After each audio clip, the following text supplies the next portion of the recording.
अहाँ सबके प्रणाम करै छी। हम गीता मलिक। आइ हम एकटा मूड़नके बधैया गीत गाबि रहल छी। नीक लागत तऽ लाइक करब, सब्सक्राइब करब। अंगना में बाजा ये बधाइया के द्वारे रासन चौकी बाजू रे ललना रे मारा बापर नाचे पमरिया की बउआ पीस के लइए गेलै रे ललना रे मारा बापर नाचे पमरिया की बउआ पीस के लइए गेलै रे कन लगला खीजा लगला बउआ के पीसा रे ललना रे बउआ के पीसा रे ललना रे कथी लाए भेलै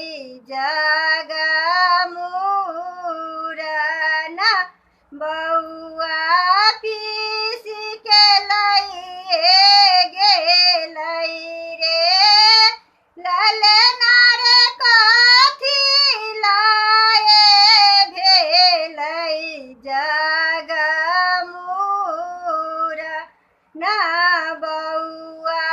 पीस के लइए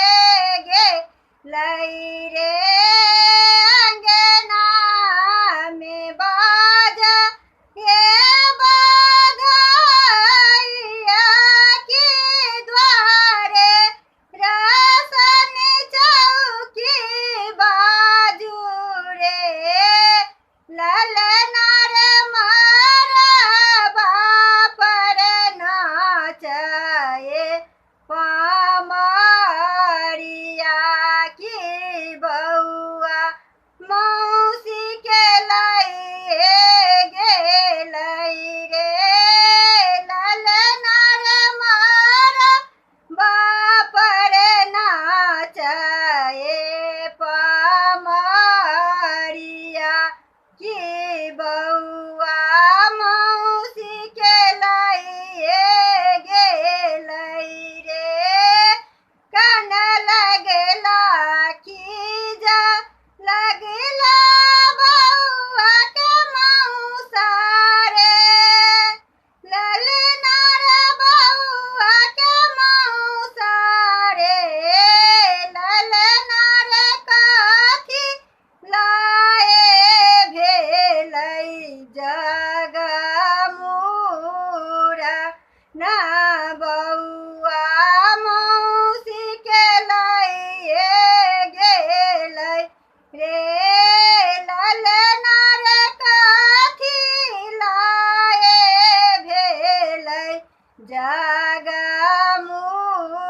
जगमुरन बउआ मौसी के लइए गेलै रे अंगना में बाजा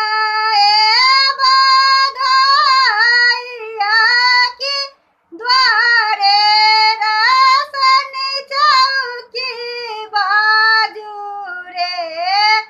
ललना रे मारा बापर नाचे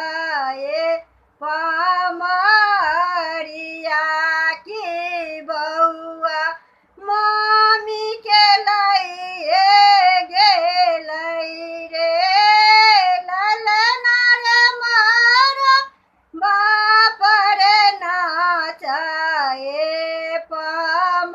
पमरिया की बउआ मामी के लइए गेलै रे कन लगला खीजा लगला बउआ के मामा रे ललना रे बउआ के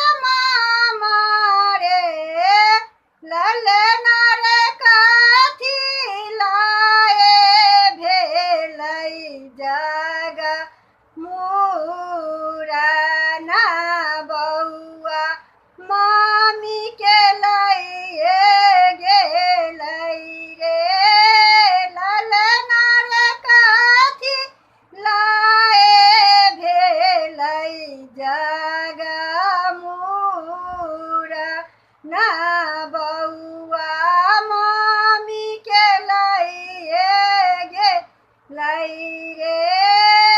अंगना में बाजा ये बधाइया की द्वारे रासन चौकी बाजू रे ललना रे मार